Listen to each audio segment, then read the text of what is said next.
how hormones during pregnancy affect your eyesight. There are so many changes that happen to our bodies. It's just amazing. We grow a baby, and some of those changes, the hormonal changes that happen to help us grow a healthy baby, also impact different organs, including our eyes. In order to be able to adapt and be able to grow a fetus, a baby, there's immune phenomena that have to happen because half of the DNA is not yours, right? And so we want to be able to hold on to our baby for as long as possible. And so these immune changes that happen to be able to accept and not reject the pregnancy cause changes in other areas of our body that sometimes will then worsen an underlying condition. Welcome to In Focus, the podcast that brings clarity to your family's eye health and your life. I'm so excited to have Dr. Amanda Horton with us today. She's a board-certified OBGYN and maternal fetal medicine specialist with over 15 years of experience in managing high-risk pregnancies. Dr. Horton provides maternal fetal medicine services remotely across the country and teaches medical students and residents at the Dell Medical School at UT Austin and the University of Illinois at Champaign-Urbana. She's an expert in managing pregnancy-related complications like preeclampsia, diabetes, and thyroid disorders, and collaborates with ophthalmologists to address vision changes during pregnancies. You may also know her from her educational content online at Amanda Horton, MD, where she shares valuable insights for expectant mothers. In today's episode, I'll be speaking with Dr. Horton on how hormones during pregnancy affect your eyesight. We'll break down symptoms like dry eyes, blurry vision, and when it's time to seek help from your doctor. So let's dive in. Welcome, Dr. Horton. Thank you so much for being here today. Thank you for having me. So this, I think, is going to be such an interesting episode for anybody who is pregnant currently, has a partner that is pregnant, or is contemplating getting pregnant. Sure. Because I don't think a lot of people really think about the vision changes until they happen, and they can feel extremely scary. Yes. So I wanted to discuss with you, let's break it down, when to worry, when not to worry. I think that's really the hallmark for many people, is just that concern. Is it something that they need to be concerned about or not? So one of the biggest things I see in my office is just blurred vision and light sensitivity, kind of dry eyes. These are really common complaints that I hear. But from a hormonal standpoint, what's happening during pregnancy that could lead to these problems? There are so many changes that happen to our bodies. It's just amazing. We grow a baby, and it's wonderful and transformative. And some of those changes, the hormonal changes that happen to help us grow a healthy baby, also impact different organs, including our eyes. So progesterone and estrogen, two very important hormones, which tend to peak in the third trimester, can cause a number of changes to the eye. And we have markers or receptors on our eyes that are sensitive to those hormones. And, from the beginning of pregnancies, some of my friends have said, I knew I was pregnant because my contacts didn't fit right anymore, or my eyes were really dry. And we know that a number of those changes happen due to estrogen and progesterone. We also make fewer tears because of those hormones. You can talk to me a little bit more, or talk to the audience a little bit more about this, about how the eyeball changes to know some of those hormones. But our body also increases its blood volume. Our heartbeat gets faster. Our cardiac output, the amount of blood and plasma that's floating around in our body, increases. And that also impacts the blood flow in the blood vessels to our eyes. I mean, I see it basically because of that fluid retention, right? And there's fluid going into the cornea, and that's what changes the way a contact lens is going to fit. It's also what changes the refraction, the glasses prescription. So people come to me and say, oh, my vision is blurred. You probably hear that all the time. And it's I need new glasses? Exactly. We're like, no, never get new glasses. Never get new glasses when you're pregnant, because it's going to change and it's eventually going to go back. But this is also why we don't recommend LASIK during pregnancy or even in that breastfeeding time period. Postpartum, sure. Because how long does it take for the hormones? Let's say you're not breastfeeding. How long would it take for your hormones? Usually for LASIK, we say at least 3 months after pregnancy. Is that just based on the hormones? I think that's a good estimate. Pregnancy is 40 weeks or 9 months, however you'd like to calculate it. But the hormone changes that have to kind of reset or reshift and return back to their pre-pregnancy state take anywhere from 6 to 12 weeks. And so some people might recover sooner. For example, dry eyes or the tear production, usually within about 2 to 3 days after birth.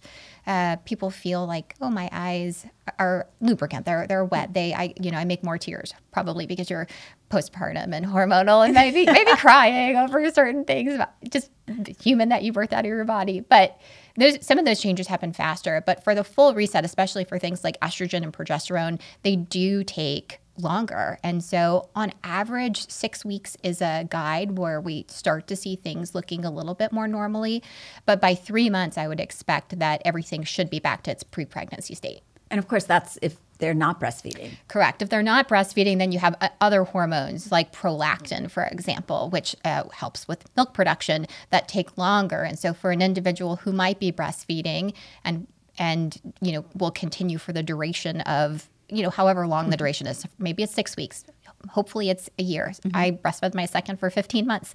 So even longer. So we know that it would not be ideal to make any changes, especially those that are permanent, while your eye is in a period of instability. Absolutely. And I know that can be frustrating because sometimes people are like, well, I just don't want to wear my contacts anymore, especially when I'm getting up in the middle of the night to go get the baby. And it's totally understandable, but we can't undo LASIK. We can do more LASIK, but we certainly don't want to be trying to shoot a moving target. No, and we don't want you sleeping in your contacts. We don't want you sleeping in your contacts. Pregnant or non-pregnant. Yes, pregnant or non-pregnant. Increases your risk of infection by 8 times. That's what Oh my gosh. Yes, 8 times. No, I didn't know that. 8 times. So never want people sleeping in their contacts, but that postpartum period is so easy to fall asleep. Yes.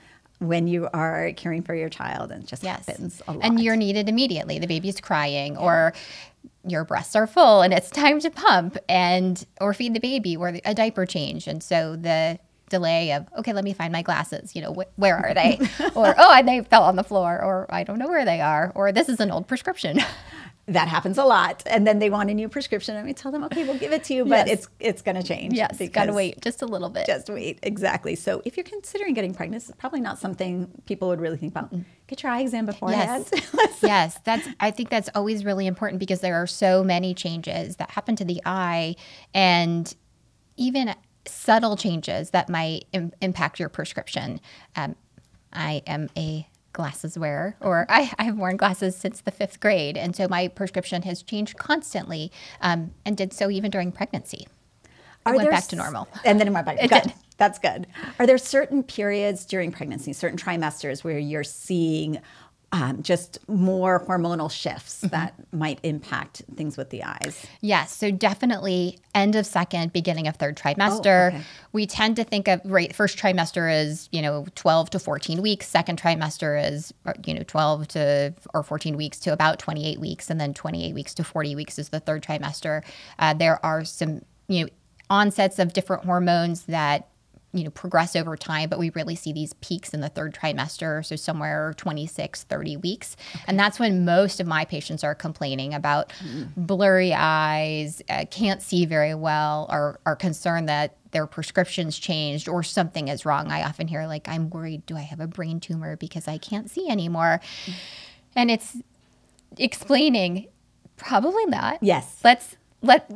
Come in and let's talk about what might be going on, because there are other conditions that might impact your vision that we want to screen for, especially in a high-risk population. I take care of a lot of people that have MS or lupus or have other autoimmune diseases like thyroid disease, that vision complaints or symptoms are a manifestation of that condition, and probably not a brain tumor, but we can screen you and monitor you and take a little bit more of a history and do an exam.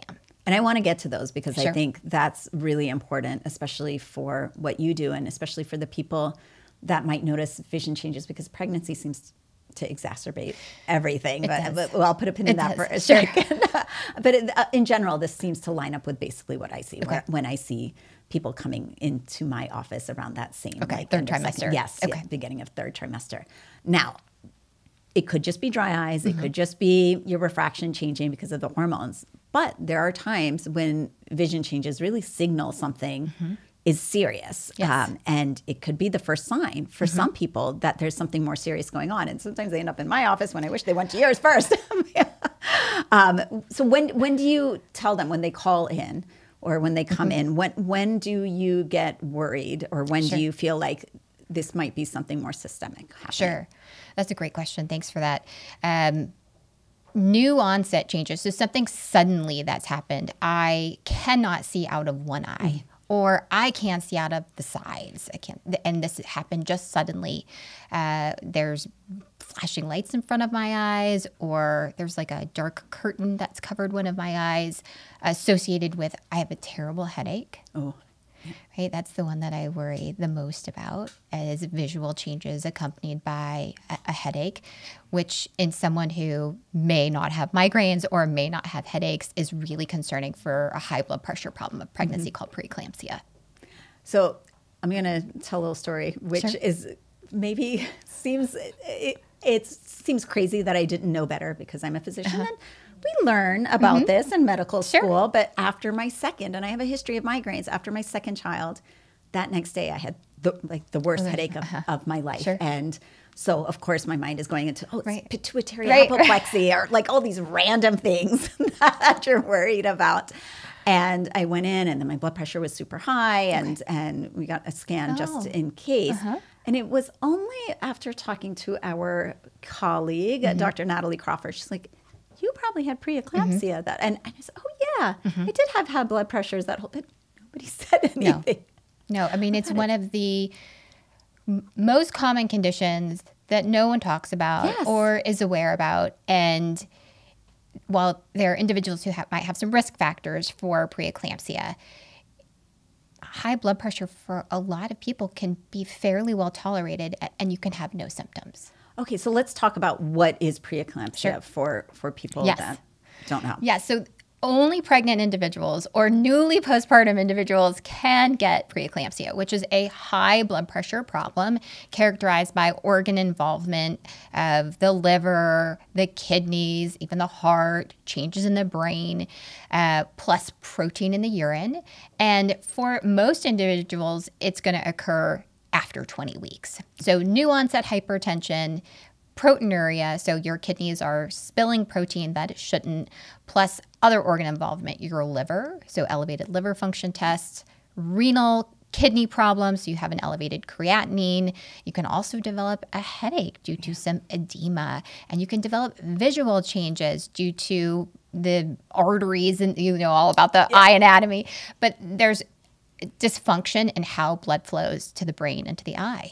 And that results in symptoms like a headache, which may be due to hypertension or high blood pressure, but may not be.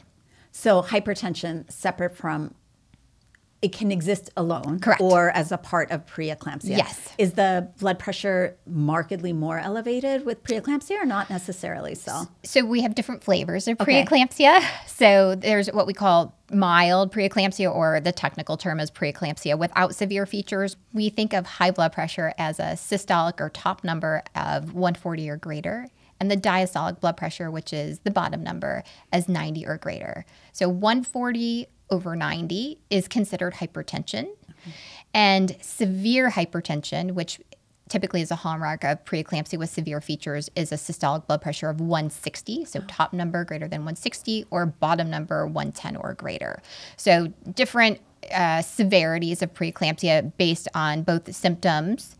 So visual changes or spots in front of your eyes is a feature of preeclampsia with severe features, as opposed to something that's just mild hypertension and some protein in the urine. And that's when I see it is because you've called the Yes. ophthalmologist to take a look at the patients, and we'll see hemorrhages or bleeding in the retina, which is really a hallmark sign of sudden increases in blood pressure. Because if it's over time, the body adapts to it, and we see changes, but typically not. It's not as impressive in the eyes as I imagine. And the nice thing is, at least with examining the eyes, and we can get a sense as to what's going on in the rest of the body that you can't visualize, like the kidneys or the brain. And I think it's important because patients really want their symptoms to be validated. Yeah. They want to be seen. They want to be heard. They want to know that they're being taken seriously instead of, oh, you're just anxious. Oh, you're a first-time mom. And it's dismissed. Yes. And it shouldn't be. I mean, preeclampsia kills so many people worldwide.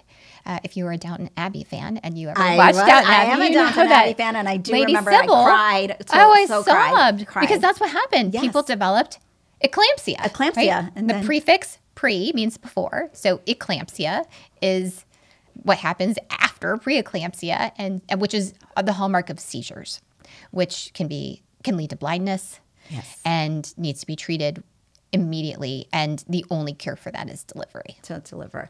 Now, what I thought was really interesting was I guess I kind of remembered, but really it didn't cement in my brain that preeclampsia, it seems like pre, and I also thought, should be during pregnancy. Right. Yes. And so it didn't register that this headache and this high blood pressure, which everyone said was anxiety, and lack of sleep, or they also attributed it to me being on NSAIDs, all sorts of different weird reasons. Sure. Was preeclampsia. Right. Postpartum preeclampsia. Postpartum preeclampsia. Yes, that's also something that isn't well talked about, which is it doesn't end, right? The possibility of preeclampsia can occur, postpartum preeclampsia, after birth. And while we say it can happen up to 6 weeks after delivery, most of the time it's going to happen within the first 2 weeks, and for the most part within the first few days, which is a common cause for readmission. And when you are sleep deprived and you're taking care of a newborn, whether you've had a vaginal delivery or a C-section, yes, we know that NSAIDs can cause your blood pressure to be higher. So if you're prescribed if you're prescribed Motrin or ibuprofen or Aleve, there's a lot of ways to just dismiss and say, oh, this is sleep deprivation, this is normal, but it can have a profound impact on your overall health. We know that having preeclampsia in pregnancy increases your risk for cardiovascular disease later in life. And so we're missing an opportunity to really help empower women to make sure that they're getting the care that they need, because as we know, heart disease is still the number one cause of death for women. And I think that's, again, not to make it all about me, but but I think my story probably resonates with a lot of people and I'm a physician and I'm plugged into the system, and it got missed until that was my second. He's 13 now.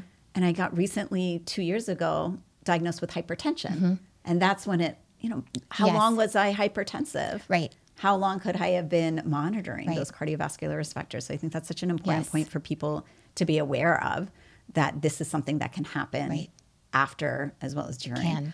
And then let's discuss eclampsia. Sure. You said it's seizures, definitely vision changes. Yes, absolutely vision changes. With the eclampsia. Yes. Hope they're not coming into my office No, at that point. We hope that they're not. Hopefully they're in the hospital. I mean, our goal is always, when we identify individuals with preeclampsia, to manage them appropriately. For some people, it's delivery, immediately. We're managing their blood pressure with blood pressure medications. We're starting them on a medicine called magnesium sulfate, different from the magnesium supplements you might take to help you sleep or for your digestion.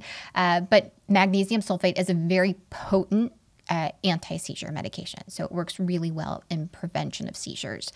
But some people will develop eclampsia even though their blood pressure has been well controlled, or it happens in the middle of their delivery. We don't have great tools right now to identify which women will go on to develop eclampsia. The good news is it's not a lot. It's fairly rare.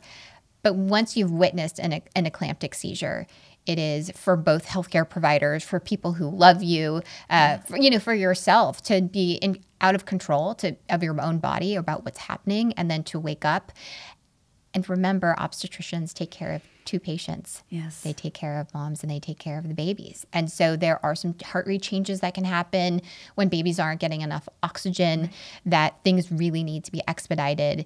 And you're trying to manage both and make the best decisions that you can in the moment for the health of both people. Which is incredibly stressful. It is. Very stressful. But also rewarding, I imagine. So rewarding. Incredibly rewarding, but I have a lot of gray hairs from babysitting and monitoring, not babysitting, but I have a lot of gray hairs from just the worry that comes with, are we going to get these blood pressures down? Do we need to be thinking about an antihypertensive drip? Do we need to be moving this mom to the ICU to deliver her baby? Yeah. And when you felt well the day before, and now all of a sudden your blood pressure is elevated, it's this conundrum of like, I don't understand how I felt so well and then how I didn't. And I appreciated you sharing your story. I had preeclampsia in all of my pregnancies. And my husband did not believe that my blood pressure was really elevated. And he came to most of my prenatal appointments with our first. But when I said my blood pressure is really high, I'm being induced, we took my blood pressure and it was really high. It was like 168 over 108, which is not normal for me. And then my husband said, I'm not sure. I want to check to make sure that cuff is accurate. So he put the cuff on his own arm and started taking his blood pressure. And in that moment, my obstetrician walked in and I thought, this scenario looks so odd. She's probably, hopefully she's not thinking I'm trying to falsify my own medical records because my blood pressure really is normal because I was getting induced really early. Yeah. And when we saw that my husband's blood pressure was normal, he was like, okay, this works. He's an engineer. He's like, okay, this is legitimate, I was going to ask right? if he was a physician. He's an engineer. Well, I will tell you, I remember having palpitations. It's like, I think I have some kind of arrhythmia. And so then my husband like leaned over, like, he said, I think it's just anxiety. Listen to this. I don't hear anything. Meanwhile, yes, I did have PVCs and PA, premature atrial. Yes. So don't trust your husband. That's the bottom line. No. Well, again, cardiovascularly speaking, there's more blood flow that's going to your heart. It's being pumped around. It sloshes around in the atria and the ventricles and it excites some electrical node that says, oh, I'm going to have a little fun and I'm going to beat when I'm not supposed to. Exactly. And it feels weird. It feels really weird. Yes. Okay, let's also talk about another condition I had. Sure. Gosh, I had all of these and I didn't even think about them until just now. But gestational diabetes. This is something, again, that there's a lot of overlap between you're monitoring them closely and then what we need to monitor as well to make sure that the patient is well and staying safe and staying healthy. Sure. So let's just talk first about gestational diabetes, how that differs from regular diabetes and what's going on. Yeah. So gestational diabetes is diabetes that's diagnosed during your pregnancy, during the gestational period. And we screen for it typically around 24 to 28 weeks. The placenta, this mysterious organ that we also grow in addition to our child, produces a lot of different, what we call analytes or hormones that really counteract how well our body is able to get glucose or sugar into the cells. It makes us more insulin resistant. And so we then can't respond to the natural foods that we eat or the way that our liver breaks down sugar. And so we then end up having higher amounts of sugar in our bloodstream. And so we screen for gestational diabetes during a specific time because that hormone called human placental lactogen peaks around that time. So we do screen earlier for gestational diabetes in the end of first or beginning of second trimester in individuals who might have risk factors because most people who are healthy very rarely go to the doctor, especially young reproductive age women. And so we might be missing an opportunity if we don't screen earlier to actually diagnose someone who might have had undiagnosed type 2 diabetes. Okay. But for the majority of individuals, they're going to be screened for gestational diabetes between this 24 and 28 week mark, drinking a beverage, and then getting their blood sugar checked about an hour afterwards. I mean, that beverage is the worst. The beverage is like a soda that you would return because it's really syrupy and not quite carbonated enough. And it has not really been updated in, I think, since its inception. But an interesting fact was that the gestational diabetes test that we do now, or what we call the glucola, wasn't actually designed to detect diabetes in pregnancy. It was designed to detect diabetes postpartum. Oh, I didn't know that. Interesting. Yeah. Okay. Yeah. That's very interesting. But yes, diabetes, gestational diabetes, sometimes one of the first symptoms is vision. Yes. It's a lesser known fact that it's blurry vision. Yep. It's blurry vision. And that we see, especially with these high spikes in sugars, we see them in diabetics that are uncontrolled too, but the lens of their eye just takes in all this water because of the sugar, and it can change the refraction. So if they wear glasses, they just feel like nothing is quite good. But you could also get really severe changes, like all of the retina bleeding, if it's really uncontrolled. So that's the other thing. So I will see the patients, right? You guys have requested, we follow them every 3 months. And we're very appreciative of that. And we appreciate the referrals. But they will often come in worried about the dilating drops. So typically in the office, we'll use 2 drops to dilate. One is tropicamide, and the other one is phenylephrine. Oh, okay. Phenylephrine eye drops. And that's, people will Google. Yes. Oh, I shouldn't. You can use those. That's what we tell them. But they Google, phenylephrine constricts your blood vessels. That's dangerous. Right. We shouldn't use it. Right. So just for everyone. Yes. You can have a dilated eye exam while you are pregnant. And please don't delay or put the fear, because you might have read something or heard something, or your neighbor's friend had this done and something bad happened, that's safe and should be treated appropriately, because diabetes can also have long-lasting effects. Individuals with gestational diabetes, have a 50% increased chance, a 2-fold increased chance later on in life of developing diabetes. And gestational diabetes is also linked to high blood pressure problems of pregnancy, which can also impact your vision. All of the things. They're all linked. They're all linked. And all by hormones. All by hormones, which is so interesting that then it kind of sets the stage for what happens to you later on in life, 10, 15 years later. So high blood pressure, high sugars, whether just from pregnancy or without. Now, are there other types? We kind of touched on them. It seems there are other medical conditions that can kind of worsen during pregnancy, especially ones that have some eye manifestations. Sure. Lupus, multiple sclerosis. Multiple sclerosis causes optic neuritis, which we see. But tell me about from your experience, and why are these things getting worse?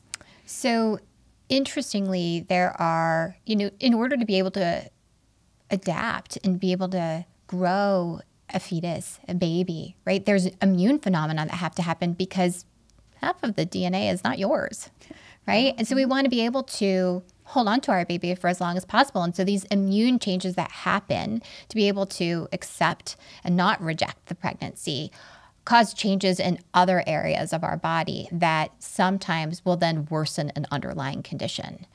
And I'd love to tell you that we have a roadmap for who that affects and who that doesn't. We don't. What we do know, however, with chronic medical conditions like lupus, for example, or antiphospholipid antibody syndrome, another autoimmune disorder that can have a number of manifestations during pregnancy that can contribute to blood clots. And sometimes those blood clots can be in your brain or into the little blood vessels in your eyes that can cause sudden changes. That having those medical conditions controlled within 3 to 6 months prior to pregnancy really does give us an opportunity to really calm a lot of patients' fears that they're going to have flares, or pregnancy isn't going to be successful, or it's going to be their condition is going to be hard to manage. But I think a lot of it is that many pregnancies are unplanned. We have a lot of changes with health insurance, access to care. It's very difficult to get in to see a specialist. And so many people's chronic medical conditions are not optimized. And so they're entering pregnancies not well cared for. And with the hormone changes or the immune changes or the cardiovascular changes, all of the changes that happen with pregnancy then create a situation where those things just progress in a negative manner. And so are there certain things that you say to patients? Do they come to you first? I'd hope that they do. Okay. For me, that's a big push. That's one of the things that I enjoy doing most as a maternal fetal medicine physician. I enjoy the fetal medicine aspect of things, but I really enjoy taking care of families and wanting them to have healthy pregnancies, because that has a that's intergenerational. That is a huge impact. We know that when we are healthy, we have healthier pregnancies, our children are healthier, and that leads to healthier families long term. And so making sure people know that you can make a difference even before you get pregnant is so important, because we put ourselves last. Always. Always. Always. And, I don't think I would have realized, if you have a if you have lupus, per se, then, and you're considering getting pregnant, Come you can just make an appointment with Come you? see me. You can come see me. There's so many things that we talk about. How does your chronic medical condition impact pregnancy? How would a pregnancy impact your medical condition? What medications are you on? Do those medications, are they compatible with pregnancy? Are they associated with particular birth defects at certain windows of time? Do you have antibodies that might actually cross the placenta and attack different organ systems of the baby? Do we need to switch medications? Do we need to involve your rheumatologist? Do we need to involve your nephrologist, your ophthalmologist? I think for individuals who have idiopathic intracranial hypertension. Yes, that's a big one for us. Is a big one, right? Because it happens in a lot of reproductive age women. There are questions about the medications that they can be on. Oftentimes it's in a population that might carry a little bit of extra weight. Should we be talking about lifestyle changes to help optimize your health now so that you can have the healthiest pregnancy possible? I love this. And I don't think it ever occurred to me. And it's such a great way to look at pregnancy, just as, of course, it's just part of one of the different stages, but there's so much uncertainty with a pregnancy. And so if they can get in to see you and just get educated about all the different things they could be doing to just make themselves as healthy as possible, to have the absolute best pregnancy, then why not do it? It's fantastic. It's a conversation. And that's what I tell everyone. It's just a conversation for you to get more information so that you can be as informed as possible. I mean, think about when you have a baby. My children are teenagers now, so it's been a long time, but you go through the baby list, the best car seat, right? Do I do glass bottles? Do I do plastic bottles? What all of those things.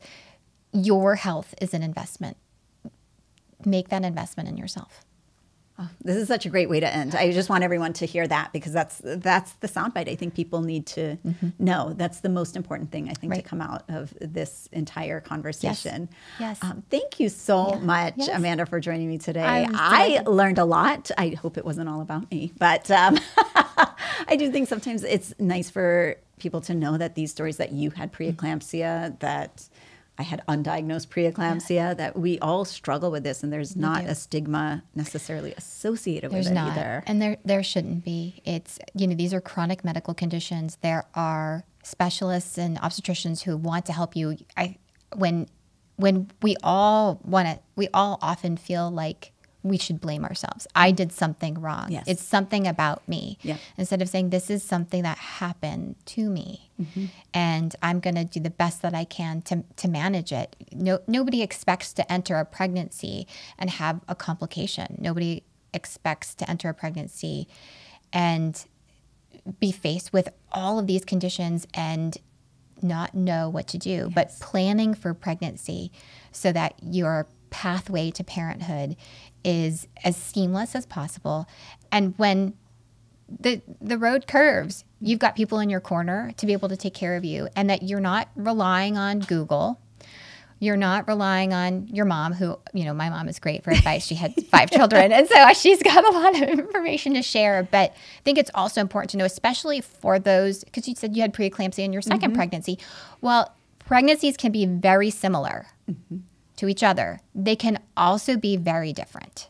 And so I take every concern seriously and want patients to do the same. It's probably okay. No. Until we know that it's okay, speak up, advocate for yourself, and don't be labeled as anxious or dismissed by the other things that might be distractors, because we really want you to make sure that you're getting the care that you need.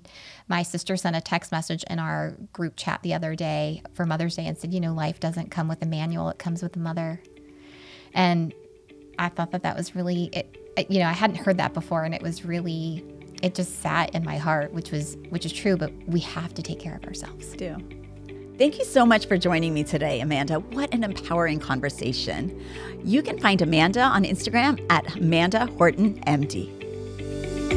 Thanks for joining me on In Focus. If you found today's episode helpful, I'd love for you to share it with a friend, leave a review, or hit that subscribe button so you never miss an episode. For more tips on eye health, parenting, and staying focused in a busy world, follow me on Instagram at Dr. Rupa Wong or head to drrupawong.com. Until next time, keep your vision clear, your priorities focused, and your family thriving.